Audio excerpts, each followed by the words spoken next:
What's going on, everyone? Welcome to another exciting episode of FORNEVERNEWS, the only news source that provides anything and everything anime and manga related. And we don't bore you. We get into it. Let's do it. No matter how you move, get it done. No matter how you move, get it done. No matter how you move, get it done. No matter how you move, get it done. Okay, people, so before we get started, just want to say thank you for supporting the first week of Season 2 of FORNEVERNEWS. We did pretty good for those first 3 days of episodes, and I ain't gonna lie, I'm just really optimistic and excited about this new chapter that we're starting with the show, with the series, with the channel, and just in general, having the support of you guys means the world. Also, for the people that aren't subscribed, it definitely would mean a lot if you would hit that subscribe button and hit that bell to get all notifications. We're doing some really awesome work over here, and we're having a great time, and I think it would be really dope if you joined us. That way you're notified whenever we drop a new episode of FORNEVERNEWS, because in case you didn't know, Season 2 FORNEVERNEWS has started. We're doing episodes Monday through Friday, shorter than the norm, but they're always going to be packed with awesome stories. And yeah, without further ado, I don't want to waste any more of your time. Let's get started. And to start the episode off, we've got an awesome story regarding the Chainsaw Man manga sweeping the West, and I just love to freaking hear it. Y'all know I'm a massive Chainsaw Man fan, been supporting the series since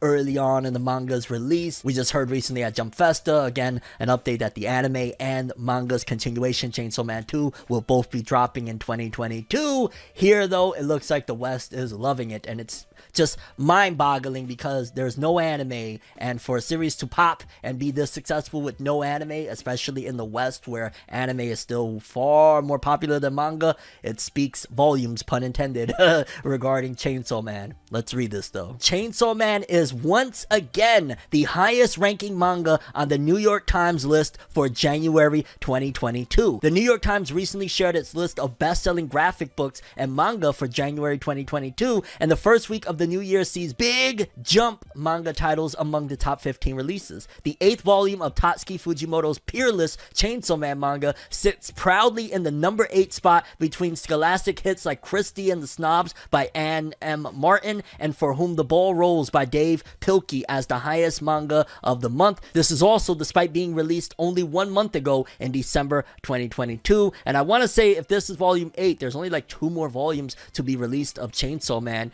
here in the West, because there's only 10 if I'm not mistaken. And I ain't gonna lie, I just love to hear it. I love to see it. Chainsaw Man is just gonna continue to get even more successful. I can only imagine what the numbers are going to be like once that MAPPA anime drops, which we've been saying that for so long now. It feels like forever, I'm not gonna lie, even though the manga ended, what was it, December of 2020, and here we are, 2022, still like, the anime is gonna do big things. Whenever we get it, we're gonna get it eventually. I mean, and not to mention Chainsaw Man 2, even though there's gonna be a massive buffer between, well, actually there might not be, depending on what the licensing issue is, because hey, if Viz gets the license to Chainsaw Man 2 immediately, then by the time volume 10 drops, we might have already volume 1 of Chainsaw Man 2 getting ready to be coming out over there in Japan. So who knows, maybe there might not be such a major buff in between, but either way, I just love to hear that Chainsaw Man is doing so well. Top 10 in the New York Times bestsellers, again, without an anime. That is freaking amazing. Okay, people, next up, very funny, but cool, but funny and odd story. We had reported on, I guess, the initial press release regarding this whole issue or thingamajig regarding Attack on Titan crossing over with Call of Duty. I reported it, I want to say maybe a few weeks to a month ago now, that they had announced they're doing a big crossover collaboration, and a lot of people were like, well, that's an odd release, but okay, maybe it could work, and at the same time, it'll boost both of them. More people will find out about Attack on Titan via Call of Duty, and vice versa, because, anime fans, they'll support anything when it comes to their, favorite franchise or whatnot. So it sounds like a great, crossover idea marketing-wise, but I'm not gonna lie, from the visuals and whatnot, I mean, I'm not a COD fan. I've never been a Call of Duty fan. I'm not a first-person shooter fan pretty much at all. But I was just kind of like, hey, this could be a good... It's not. Let's read and take a look at what's going on here. It says, Attack on Titan collides with Call of Duty Vanguard and Warzone in new collaboration. If you ever wanted to run around Call of Duty Vanguard and Call of Duty Warzone Pacific decked out Survey Corp style, you have a colossal crossover to look forward to. In celebration of the long-awaited launch of Attack on Titan Titan Final Season Part 2, Vanguard and Warzone will be launching the franchise's first official anime collaboration. The Tracer Pack Attack on Titan Levi Edition bundle will go live along with the next major update on January 20th. The 10-item bundle comes with Attack on Titan themed weapons and gear, including the Titan Pierce melee weapon, an ODM blade inspired weapon blueprint, legendary steel cut finishing move, and more. In addition to decking out your own operator with these weapons, you'll be able to see Sergeant Daniel Yatsu looking fiercer than ever in a Survey Corps uniform inspired by Captain Levi Ackerman. And I'm not gonna lie, it just, a lot of people, first of all, when they saw this, they're like, wait, so that's supposed to be Levi? Like, it just, no.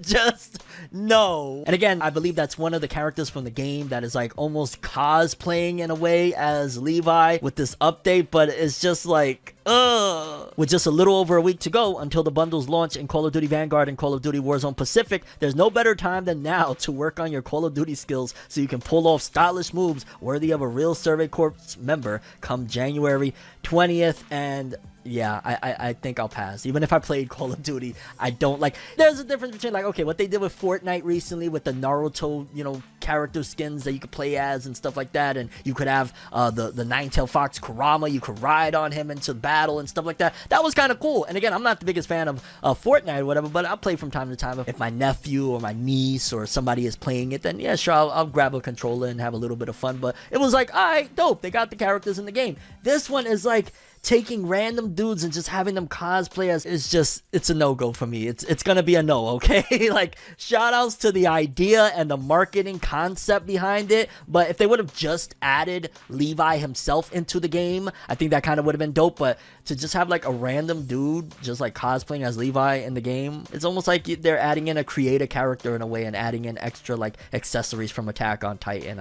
I just, no. And I'm sure there's gonna be some people that are gonna be like, oh, come on, FORNEV, man, you've supported worse when it comes to these video games where they do things like that. I mean, for crying out loud, Naruto Storm, they have freaking Sakura Hello Kitty DLC, and absolutely, but I also ragged on that as well. Like, I may have gotten that DLC back in the day, but I ragged on it just like I'm ragging on this, because why?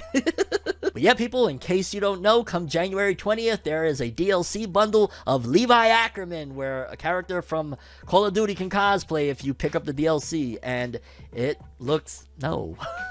But shout outs to everybody that's gonna have fun doing this. Hey, if it floats your boat, why not? I ain't stopping you. I'm just giving my opinion that I don't really...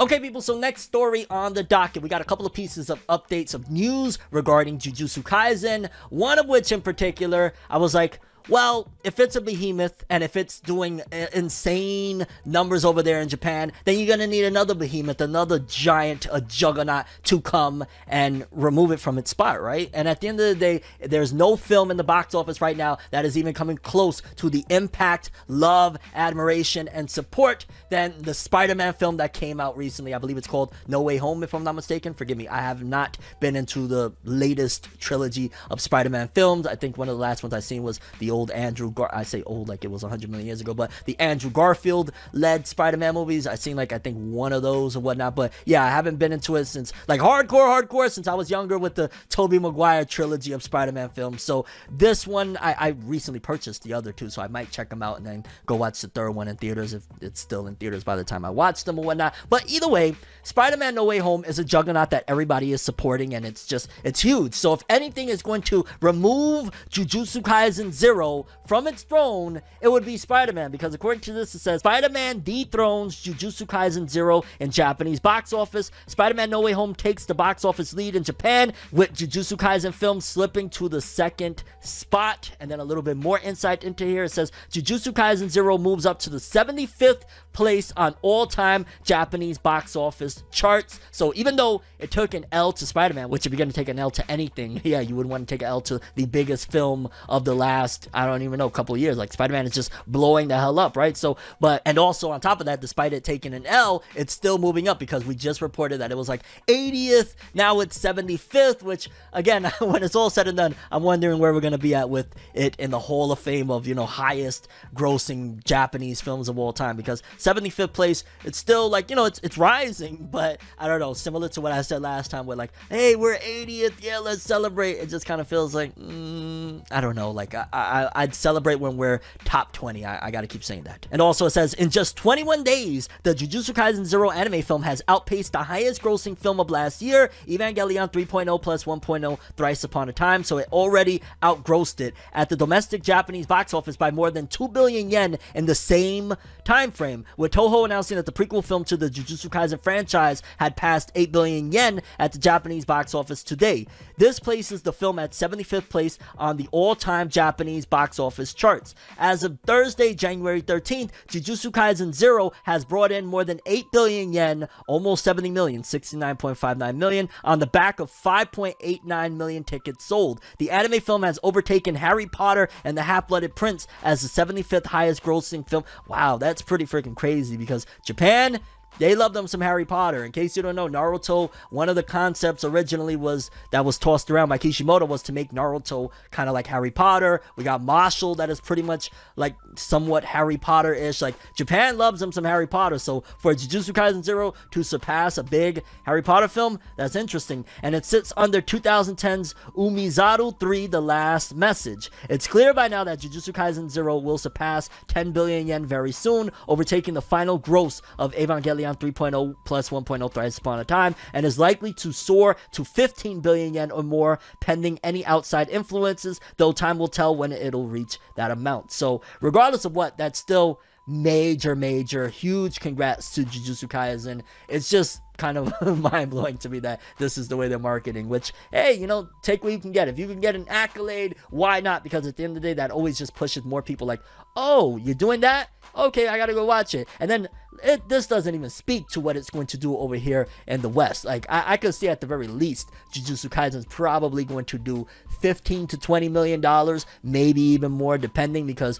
Jujutsu Kaisen it's popping, okay? Like, a lot of people know what's up with it. It's always regarded as cut above the rest when it comes to shonen manga and shonen anime in general. And this film, I'm ready for it, baby. We heard that it might be coming out in February. Let's hope so, because my ass is gonna be in theaters, okay? My ass is gonna be right there waiting for that Jujutsu Kaisen greatness. Don't let me down, Yuta. Don't let me down, Mappa. I know you're not gonna let me down, Mappa, yeah. Yeah. So shout outs to Jujutsu Kaisen. We may have taken an L against Spider-Man, but we still rising, baby. And the rest of the world still hasn't even gotten the film yet. It's just Japan rocking out right now. Okay, people, next up, small story, I guess you would say. I just thought it was very funny and interesting. The creator of Hajime no Ippo, George Morikawa, over on Twitter, recently posted this. He said, I received the example reader gift, which these are Google translations, so forgive me if they were a little wonky. When I came up with this, I wonder if the people in charge took a guts pose, and pretty much it's a mouse pad, and it's like a booby mouse pad of Takamura from Hajime no Ippo. I do not know if I would want that, because like, yo, it's a manly, like, yo, he's buff and shit, you know, he got muscles for days, he got pecs for days and shit like that, but it is just awkward, I guess you would say. Like, if somebody saw that in your crib, part of me would be like torn. Like, on one half I'd be like, nah, I don't give a fuck, yo, this is Takamura, dog, this is the epitome of manliness. But then on the other side I'd be like, oh my god, but it's like a boob pad but for Takamura. Like, this is so freaking strange. Like, who's decided, you know what, man, I think George Morikawa would love a booby pad of Takamura from Hajime no Ippo. Like, people be wilding out, like, yo, I don't know, I just found it to be freaking hilarious, and George Morikawa posting it up on Twitter was that much more funnier. Of like, dog, yeah, people be doing some wild shit, dog. Like Takamura booby pads, hey, why the hell not? But yeah, people just a little something light for Hajime no Ippo fans. I know we don't get no anime, we don't get no western manga release, we don't get nada over here. So if there's something I could say about the series, I'm gonna say it. I love Hajime no Ippo. I've watched every single piece of animated content of it out there that is available, okay? I love me some Ippo. Shout outs to George Morikawa, shout outs to the Takamura booby pad. Okay, people, and last story of the episode. Well, we technically got like two pieces, because I want to at least say, you know, something positive, because it's a very negative and troubling thing with one of these pieces of the story, because it's both Demon Slayer related. So I wanted to just spread some type of, hey, there's something good, because this is always something very scary to think about, very worrisome for anybody in general. But this article is, of course, again, about one of the voice actors of Demon Slayer. We'll get to it in a second. Let's just read a little bit of positivity, I guess, because according to this, which which it kind of boggles my mind. It always boggles my mind just what these new gen of shonen are doing. Kimetsu no Yaiba coloring books, not manga, not a light novel, a freaking coloring book. The coloring books themselves as total have reached 1.45 million copies in circulation. Coloring books. Blue has 440,000 copies with 6 reprints. Red has 410,000 copies with 4 reprints. Orange and Indigo have 300,000 copies of an initial print. No reprints on that. And it says here also, Kimetsu no Yaiba novel series has reached 3.72 million copies in circulation. Flower of Happiness has 1.26 million copies. One Winged Butterfly has 1.25 million copies. And the Kimetsu no Yaiba Mirai Bunko novel series has 1.1 million copies in circulation. So coloring books are selling almost 1.5 million copies. The novels is doing 3.7 million. So if you feared that maybe things were slowing down because obviously there's no new manga volumes to release, even though they're still charting, and it boggles my mind that it's still charting. I get it, the anime is on TV, but how many more people is there that has not read Demon Slayer over there in Japan? Like, Kimetsu no Yaiba has been, a phenomenon like no other. This is like Pokemon in the early 2000s, but in Japan right here. So how many more people can buy? And there's still, like, that goes to show too that this is something that is hitting and affecting all ages over there, because coloring books, let's keep it real, 9 times out of 10 coloring books is usually for younger children and whatnot. Like, my daughter loves coloring books and stuff like that. So if you're selling 1.5 million coloring books, kids is rocking with it. Then probably older people are loving it because of the Japanese culture that is embedded in it, that is talking about like the olden days and whatnot. Of course, the time period of it takes place like in the early 1900s or something like that. So then you have that aspect of it. Then people anywhere from teenagers to adults can appreciate the awesome action. The more older people, adults and whatnot, and people in general that can appreciate art and animation of high quality are loving it. So this is really hitting all ages. Just once again, major shout outs to the level of success that Demon Slayer has seen, selling millions of coloring books. Like, millions of coloring books. I gotta keep repeating that. Like, woo! However, we do have one really troubling story to report on, because in case y'all don't know, the Demon Slayer anime right now is still currently airing. I'm not sure how far they are into doing the voice acting, if they've completed all their sessions or whatnot, but yeah, they're still technically airing the anime. The anime is still releasing for season 2, and it's unfortunate to hear that the voice actor of Tanjiro may have contracted COVID. Let's read the article. Demon Slayer voice actor Natsuki Hane self-isolates due to possible COVID close contact. Talent agency Across Entertainment announced on Friday that voice actor Natsuki Hane is self-isolating after being in close contact with a staff member who tested positive on a routine PCR test on Friday. The agency is postponing a special event for the Duke of Death and His Maid anime that was slated to be held on Saturday. Hane was scheduled to appear at the event. Hane himself posted on Twitter that he is renting a room where he can isolate away from his family and also continue recording. He also added that he is currently feeling fine. So at the very least, that's good news to hear that he is fine. Hane is currently starring in the Demon Slayer Kimetsu no Yaiba Entertainment District arc anime as Tanjiro Kamado. Also currently airing or upcoming anime he's cast in includes Hiraware, Heroine to Naisho no, just a whole bunch of Love All Play. He's in Platinum N, the case study of Vanitas. He's in Attack on Titan, the final season, part 2. And he's in Bleach, the 1,000-Year Blood War. I didn't know that he was in Bleach. Holy shit. Man, I'm just sending a lot of positive prayers, positive vibes and thoughts and all that to this guy. Like, COVID is no joke. Everybody already knows. You've been hearing it. I've lost so many people over the last couple of years due to it. I myself was sick at the very start of this year. It's just nothing to play around with, so I hope he gets better. I'm glad that he's at the very least feeling well, because obviously the symptoms can range and vary and all sorts of stuff. But yeah, it's kind of crazy to hear, and hopefully this doesn't, obviously, first and foremost, affect him or his family members. Good thing that he's self-isolating away, so that's really awesome. But hopefully it doesn't stop production of Demon Slayer. I mean, if it needs to, do it. That's it. period. Like, if it needs to, if he's too sick to do anything and they're still recording, oh well, his health is more important than the entire production. That it just is what it is. But I'd imagine that they probably, considering the season is almost over, it's a shorter season, they probably have production of the voice acting and whatnot wrapped up already for the remaining episodes. Maybe I'm wrong on that or whatever, because I know in Japan